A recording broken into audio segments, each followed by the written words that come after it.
অনেক জল্পনা কল্পনার পরে রূপপুর পারমাণবিক কেন্দ্র চালু হলো।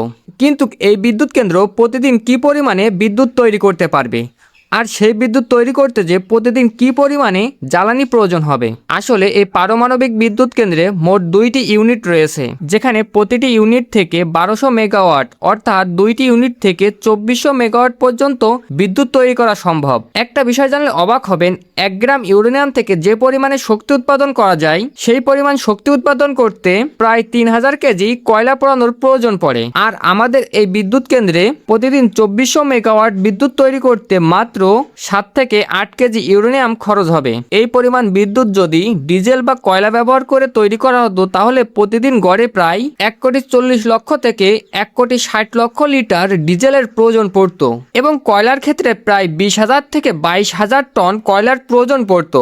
শুধু কি তাই, এই বিশাল অঙ্কের কয়লা এবং ডিজেল পরিবহন করতে সময় ও খরচ দুটোই লাগতো, যা মাত্র 7 থেকে 8 কেজি ইউরেনিয়াম দিয়েই হয়ে যাচ্ছে।